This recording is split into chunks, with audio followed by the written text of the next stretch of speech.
મા બાપ બદલી શકાય? ના. ભાઈ બહેન બદલી શકાય? ના તો નહીં. જીવન સાથી પણ બદલી શકાય નહીં. નહીં નહીં. અને જો બદલ્યું તો બીજા જન્મમાં એ જ મળશે. કે કેટલા ઝઘડા તો પતાવવા પડે ને બબાલો. 10,000 વર્ષના ભારતના એક પણ ધર્મગ્રંથમાં છૂટાછેડા, તલાક, ડિવોર્સ આવો શબ્દ છે જ નહીં. આપણી સંસ્કૃતિમાં શબ્દ જ નથી. અહીં તો પરણ્યા એટલે ફીટ. મા બાપ, ભાઈ બહેનને જીવન સાથી જે છે એની સાથે જિંદગી પૂરી કરવાની. આપણે કમાવા છે પૈસા, પણ ઘરમાં કંકાસ, મા બાપની ઇજ્જત નહીં. શું કામ? આપણે ઘરડા ઘરો બનાવવા પડે. અહીંયા તમને બધાને કહું છું, મુસ્લિમ સમાજ પાસેથી એક બહુ સરસ શીખવા જેવી વાત છે કે મુસ્લિમોનું એક પણ ઘરડા ઘર નથી આખી દુનિયામાં ક્યાંય. Right right. લારી ચલાવશે પણ મા બાપને ઘરડા ઘરમાં મૂકવાની ભલે છોકરા ગમે એટલે બધા કરી નાખ. નક્કી છે. 1 મિનિટ બગાડશો નહીં. જેનું બાકી છે એનું થઈ જશે. ના થાય મન કહેજો, કરાવી દઈશ. અને જેનું થઈ ગયું શાંતિથી જીવી લેજો. આપણા લખાણ પ્રમાણે મળ્યું છે. થઈ ગયું. તમને ખબર છે માણસ મરી જાય ને એટલે એનો આત્મા 3 દિવસ બ્રહ્માંડમાં ફરે. પછી ભગવાન હિસાબ કિતાબ કરે અને પછી કે અહીં જા અહીં જા અહીં જા. પછી બધું આપણને મા બાપ, ભાઈ બહેનને જીવન સાથી મળે. માટે આ ભારતીય સંસ્કૃતિની તાકાત છે કે જીવન સાથી નક્કી છે. જેને પૈસા કે જે છે જેવું છે એની જોડે મસ્ત જીવી લેવાનું. મારા જીવનની એક ખાનગી વાત જાહેરમાં કહી દઉં. મારી કોલેજમાં એક છોકરી બહુ રૂપાળી, મને બહુ જ ગમતી, પણ મારી સામે જોવે જ નહીં. હવે હું હોટલમાં વેઇટરની નોકરી કરું, કોણ આપણી સામે જોવે? પણ હતી બહુ રૂપાળી એકદમ. હું રોજ એની સામે જોઈને બેસીને ઉપર આમ જ કરું.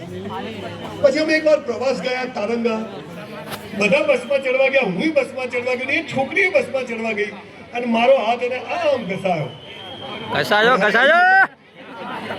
ગમતી છોકરીનો હાથ એટલે કોને મજા ના આવે? મન કે દેખતો નથી, માપમાં રહેશે. હવે આમાં શું માપ આવે? પછી બધા બસમાં બેઠા, ભાઈઓ આ બાજુ, ભાઈઓ આ બાજુ. ભારત મારો દેશ છે. બધા ભારતીયો મારા ભાઈ બહેન છે. મેં પછી જોક સાઈડ બધા હશે, પણ પેલી છોકરી તો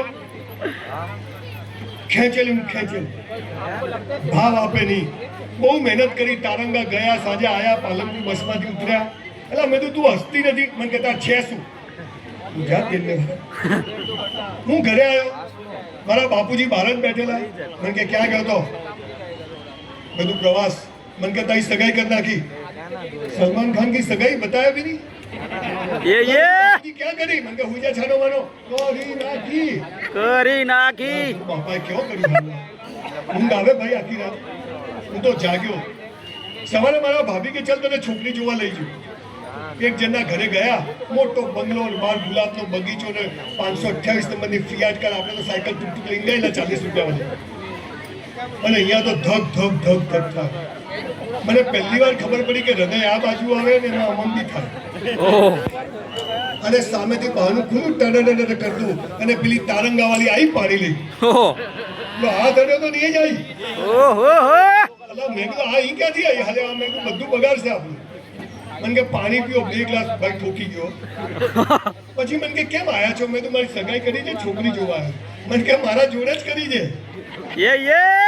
બોલો, ક્યાંય મહેનત કરવાની જરૂર ખરી? ના. દીકરીઓ કેરિયર બનાવો, મા બાપની સેવા કરો, કસરત કરો, પુસ્તકો વાંચો, સરસ રીતે જીવો. ને છોકરાઓને કહું છું 2 બટન ખુલ્લા રાખજો, પણ પાછળીઓ ના દેખાય તો જ. અને છોકરાઓ, તમને એક વાત કહું, તમારી આપણી મર્દાનગીની નિશાની છે. કોઈ પણ પુરુષની મર્દાનગીની નિશાની શું છે ખબર છે? કોઈ પણ છોકરી આપણી જોડે ઊભી હોય અને જો એ સલામતી અનુભવે ને તો સમજવાનું આપણા જેવો મરદ માયનો વાળા દુનિયામાં કોઈ નથી. સાચું. છોકરીઓને કહું છું, દીકરીઓને, ભગવાને તમને એવી તાકાત આપી છે કે આ 2 આંખથી જે કોઈના બાપની તાકાત નથી કે જોઈ શકે, પણ તમે પરમિટ કરો છો એટલે પછી બધું ચાલુ થાય. રાઈટ. જીવન સાથી નક્કી છે. પ્રેમથી મસ્ત જીવવું. પત્નીને પતિને એકબીજાની બધી ખબર હોવી જોઈએ. હમણાં છે ને અમે જયપુર ગયા ફર્નિચર લેવા, તો અમે 4 મિત્રો ગયેલા, તો બધાના વાઈફ ફોન કરે, ક્યાં છો? કુનલ શું લીધું? વિપુલ નીકળ્યા કે નહીં? કિશોર, મારી વાઈફ તો એકે ફોન જ નહીં. 3 દિવસ એકે ફોન જ નહીં. ખાલી ગઈ કે શું? તો મેં મારી દીકરીને કીધું મમ્મી ક્યાં છે? મને કે આ રહી કે શું? તો મેં તું ફોન કેમ નથી કરતી? મને કે શી ખબર. 4 દિવસ પછી હું પાલનપુર આવ્યો, ઘરે આવીને મારી વાઈફ જોડે ઝઘડો કર્યો. મેં તો બધાના બૈરા ફોન કરે, તું એક ફોન ના કરે? મન કે બળદિયો જાય કે આજે ખૂંટે જ આવે. આ ભરોસો, આને પ્રેમ કહેવાય. હજુ થોડી ખાનગી વાત કરું. સરદાર વલ્લભભાઈ જેવા લોકોને મેં મારી પત્ની વાંચ્યા, સમજ્યા, જાણ્યા. હમણાં મારી વાઈફનો બર્થડે હતો, અમે લોકો સેલિબ્રેટ કરતા હતા અને એને લકવો મારી દીધો. એક બાજુ આખી એની બ્રેન સ્ટ્રોકના કારણે પેરાલિસિસ થઈ ગયું. એ પડી નીચે. 7 વાગે આવો પ્રોગ્રામ, 7 વાગે આવું થયું, 9 વાગે આવા જ મારે નિકોલ સરદાર ધામમાં જવાનું હતું. મેં કીધું આને શું થયું?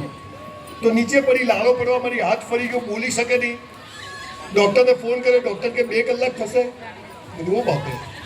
તો કે બધી ટ્રીટમેન્ટ પછી ખબર પડે કે શું થયું. હવે મારે 9 વાગે પ્રોગ્રામ. તો મેં મારી વાઈફને પૂછ્યું કે પલ્લવી, તને આ બધું ટ્રીટમેન્ટમાં 2-2.5 કલાક થશે, તો હું પેલો પ્રોગ્રામ કરી આવું? ત્યારે મારી વાઈફે જવાબ આપ્યો કે હા તમે જઈ આવો, આને પ્રેમ કહેવાય, બાકી બધો વેપાર કહેવાય. વેપાર તમે ક્યાં જાઓ છો? આ વેપાર કહેવાય. જીવન સાથી નક્કી છે, જે મળે એની જોડે મસ્ત જીવી લેવાનું, બીજી કોઈ ચિંતા પંચાયતમાં પડવાનું નહીં. જો બિઝનેસમાં પ્રગતિ કરવી છે, ધંધામાં આગળ જવું છે, ઓટોમેટિક રસ્તાઓ દેખાય એવું કરવું છે, તો બધું બેસ્ટ કરવાનું ચાલુ કરી દો. અહીંથી નીકળો ને કંઈ કચરો પડ્યો ને તો લઈને કચરા પેટી ફેંકવાનું. આ બધું ભગવાનના ત્યાં લખાય છે. મા બાપની ખૂબ સેવા કરવી, મા બાપની આંખમાં આંસુ ના આવવા જોઈએ એનું ધ્યાન રાખવું, ગમે તે થઈ જાય. જીવન સાથી નક્કી છે. છેલ્લી વાત,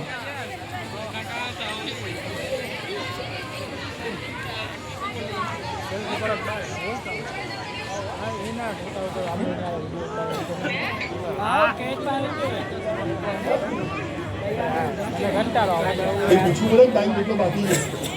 અડધું પિક્ચર રહી જાય પાછું, તો આવતી સાલ આવવું પડે તમારું બધા પાછળ. ફરી એકવાર જોરદાર ગુજરાત સરકાર માટે તાળીઓ પાડી દો. બોસ, આવો મફતમાં પ્રોગ્રામ તમને બધાને આજે અહીંયા સરસ મજાના, અને કેવું જરા ફોરેનના હોલિવૂડમાં તમે ઊભા હોય એવી જાતનું એટમોસ્ફિયર બનાવી અને સામાન્ય માણસ પણ મજાથી બધા કલાકારોને માણી શકે એવી અદ્ભુત વ્યવસ્થા કરી છે.